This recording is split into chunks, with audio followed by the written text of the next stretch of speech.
Welcome back to the Crochet Crowd. I'm your host Mikey. Today we're going to do the Easy Checked Blanket, and this is using the Bernat Alize Blanket Easy yarn. So this here is a checkerboard kind of idea, and it's really quite amazing, and it kind of provides a plaid look too, which is awesome. So let's just break down what you're looking at, and then we're going to get into the hardcore work of actually putting this together. This is so easy, it's not even funny. So what you're looking at are strips. So there's 7 blocks that go up, and this is folded in half, so it's going up and over. So there's 7 of these blocks, and the colors are very strategic, and we have a diagram available to show you what those colors are. So when you're going to work this up, we're not having to sew anything together. We're not having to sew to the side or even in between. We work them up together. So as we get our 8th row done then of the one color, we immediately bring in the next one using the loops that are exposed, and we continue along to make these strips. Once you get the first strip together, then what we have to do is that when we're building the second strip, we join it as we go. So as we're working our way up, and you see there's almost a little imperfection here because it looks like it's kind of out of place, but that is the joining that you see there that is really hard to notice, and then you don't have to use any sewing needles and anything to put everything together. So what I've done is that I've done a little sample. I'm just going to do a 4-box kind of area. I've done already one just to make sure I understood the pattern, and it's really as easy as it promises. So let's take a look at the other diagram first. Here's the diagram, and it's showing you 7 boxes high, and then these are the strips, and we continue to add. So we have to do the first strip by itself, and then we start adding the strips as we go. It's really easy to maintain count on the way that you join them as you go as well. So without further ado, let's grab our Bernat Alize Blanket Easy yarn, and let's get started. The directions in this are available online. Just look at the more information of this video, and we have the breakdowns and everything that you'll need as well. So let's get started on strip number 1. Let's get your yarn out of the ball, and we need to get a total count of 11. So just give these a bit of a shake, and you will see that they will kind of favor one side or the other. And so you can lay it down flat then with the loops that face in the up direction. So if you haven't used this yarn before, this strand that you see is one continuous strand. It's just around and then tacked in to make a loop, and then around, tacked in, and etc. So there is a point of it actually being out of sequence, meaning that if you turn a loop like this, you can see that the yarn is going up and around and then back around, so it has a twist. So you want to be conscientious not to have any twisting going on in your project, and we will address that later. So we need to get started with 11 of these loops, which is our stitches. So let's just count those. So 1, and make sure that you start on this side, the right side. So 1, 2, 3, 4, 5, 6, 7, 8, 9, 10, and 11. So this 11 is your strip that you have. So what I want you to do, because we are going to be going in this direction to fasten on, I want you to move the yarn strand that we're about to push into it to a Z shape, okay, like that. And so we're gonna scoop up those into these. So starting on the very next loop that's available to you, I want you to come from the back side and just feed it through to the front side. And once you get that one in, you could just shift this over. So the next loop on the working yarn is gonna go into the next loop of the line that we're working with, like that. And so you're just gonna match them up so that from the back side coming forward, the entire project is having you come from the back side going forward. So it's not like it's gonna be switching out on you, and there's no fancy stitch work, and this is a stocking knit stitch that we are achieving with this whole look. So one thing I've noticed is that at the end of a row, you really want to kind of take care of any housekeeping. And what I mean by that is that, remember I talked about the twist already, you will notice that if there's a loop that appears to be twisted wrong, but it's an easy fix in order for you to visually just double check and make sure. Also, in time, you get used to the spacing of these loops, so you don't start dropping any loops in behind or leaving them behind, because you get used to where they need to be. So the loops are pretty close to each other, so it makes it really quite easy to be able to follow. So now that I've gone all the way across, it looks kind of scattered, right? So the way that these are sewn, right, is that you can only pull up until where it's joined to form the loop. So what I want you to do is work back across and pull and pull. See, it doesn't pull anything else out. It's just a matter of doing it. So you want to check to make sure that they're not twisted. So these are looking right. So let's just take a look Okay, so that one's right. If it was looking like this at this point, you know it's twisted. If it's looking like that, you can see it's crossing over. So you want to make sure that it's looking flat straight up. And so it's easier to do your homework or your housekeeping at the end of a row than it is to wait, because it's easy to put a loop with a twist. Now in easy knitting there is such a monster or a stitch called the twisted garter stitch, where you do intentionally put in a twist. So once you have that all sorted out, you're ready to go. So you can see that row number 1 has just been completed. So what I need you to do is that I need you to go back and forth in this to create 8 rows.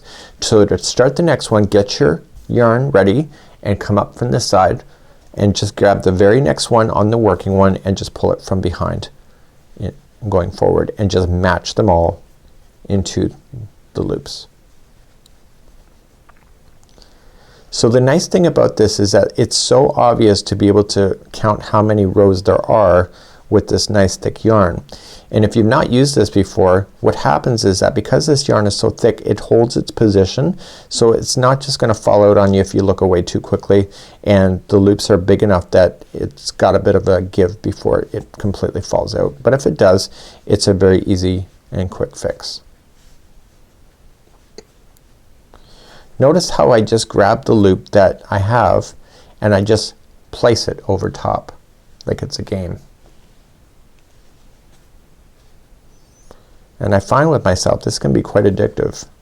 Because it's amazing how fast you can really go once you get your momentum going, especially after you get past the very beginning. So do your housekeeping, just pull up on the loops. It pulls out any slack. So you see this one looks like it's off, so just make sure when you pull it you have it sit down. This one looks off. Make sure that it's good. And how many rows do you see now? You see 1 and 2. So what I want you to do is that I want you to get so that you see 8 of these rows and then these exposed loops. So you'll see 8 finished rows, and then that's where I want you to go. So go back and forth until you can see 8. So I'm looking down and I can see that there is one here that doesn't look right. See, all the rest looks straight down, this one doesn't. So instead of taking everything apart, all you could just do is release that loop just like that, and then turn it the way it should have been, and then refeed it. Now's the time to do it. Now you can go as far down as you want to in order to do that, just releasing them all in a row and then just re-loop them back up to the top. So now I have my 8 rows done. I can count them 1, 2, 3, 4, 5, 6, 7, and 8, and the loops are ready to go for the next row. So what I want to do is that I need you to cut between the second and the third loop away. So this one's not used, this one's not used, do right in between. So what I'm going to do is that I want to open up those 2 loops. So if you turn it upside down like this, like an upside down, like a horseshoe, and you sink your scissors right in between where it's going, you open up the loops. And I want you to open up both of them. And this will give you enough strand that you can use to tie to its neighbor. So now I want you to get your next color that's available for you, and I want you then to begin, and we're going to start from fresh. To start the next one, you want to open up 2 loops. So get right on the end and just sink it down. So never cut like in the middle of a loop, always just right where it's got that sewing, where it's tacked together. So now you're going to use both of these strands that you have, and carefully, without pulling this out of the piece, I want you to tie them close to each other, just into a knot. And you're going to use the leftover strand with the darning needle to hide it into your work later. So you've just now joined the new yarn. So just leave those stragglers off for now. So now what you want to do is that using the new color, you want to work your way across them. And of course you only had 11 of these stitches going across, so you are going to then just work yourself across as normal. And how many rows are you going to do? You're going to do 8. and then you switch off just like I showed you again, and you need to get 7 of these blocks with 8 rows in them to get to the very top. And when you get to the very top, you just you don't fasten off or you don't bind off, you just wait, and you wait until the final project is done. All the strips are done, and what we're going to do after this is that we're going to move on to do a second strip and learning how to join it as you go so that you don't need to sew in later. Keep an eye on that one that looks like it's off. It kind of goes in behind the work, so don't forget about that one. I've done that a few times. And then you just simply just go back and forth. So just next one up into the first, kind of like locks it in there, right? And then just working your way back and forth.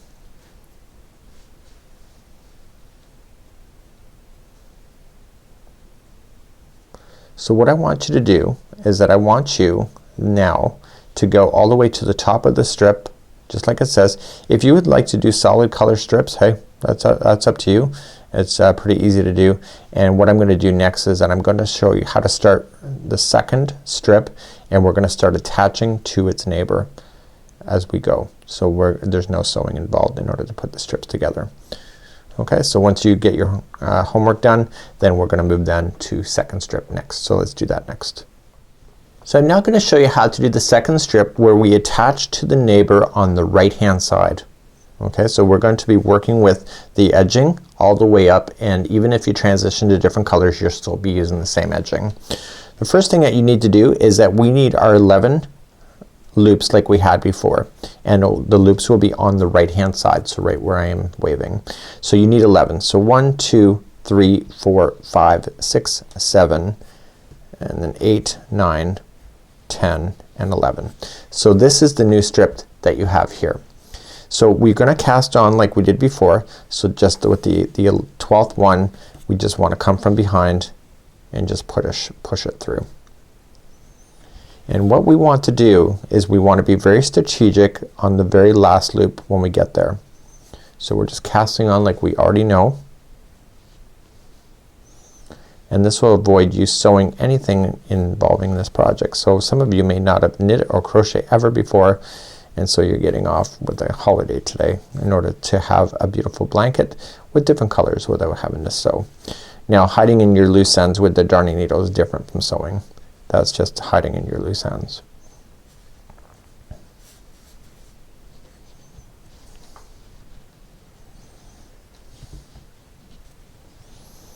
It's easier to get this item started when it's sitting on a flat surface. So if you're sitting on the couch, maybe a TV tray, or I have a little laptop tray that I use when I'm sitting doing my work in the living room. So we're gonna come to our second last one, and now we're gonna come to our final.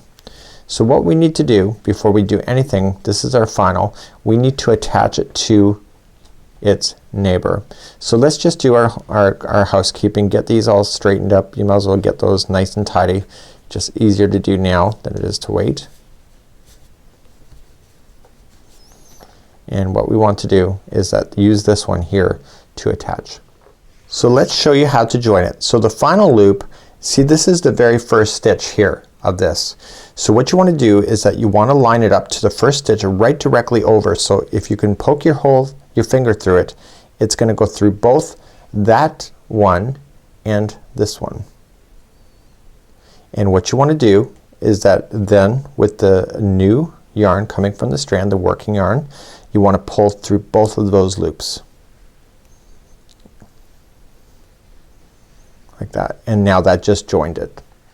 So now we're gonna move up the row. So we have to get into this here before we can go across.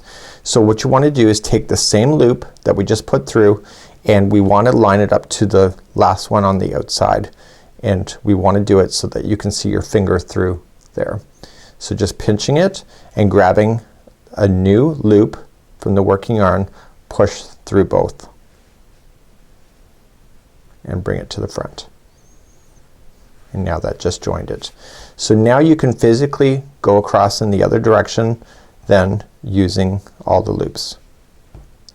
So every time you get back, which I'll review again, when you get back, you're going to not only secure the first one that you'll hit, you'll move up and secure the next one to move backward in the other direction. So let me just do this across, and then I'll be back up to show you one more time. So I'm coming back towards the seam of the other panel, and I'm just looping, bringing from the front or back to the front, and I'm capturing all the ones until the very end. So what I need to do in order to secure this one, I need to take this loop and I need to align it to the one right above it. So I'm only gonna grab, so it's just one strand, and loop it over top. So just put it over top, just kind of pinch it, and then force a new loop through both, from the back to the front. So now we're ready to move in this direction. So we lie that loop down onto the next height. Okay, get your finger through it so it's only one strand on the back, one strand on the front, and grabbing a new loop and pushing it through both. Like that, and now you're ready to go back in the other direction. So just grabbing a fresh loop and moving back. So you see every time you hit the one panel, you're securing it twice. So you're securing it on the way back, you're moving up, securing it, and then moving back in the other direction.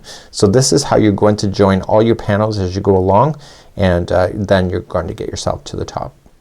So eventually you're going to grow this up, and you can see that this is going to align. So when you get all the way to this color here, you notice to change the color then to something new, because when you come up here you're going to be in a fresh start with something else. So you want to keep it so it's looking all checked up, right?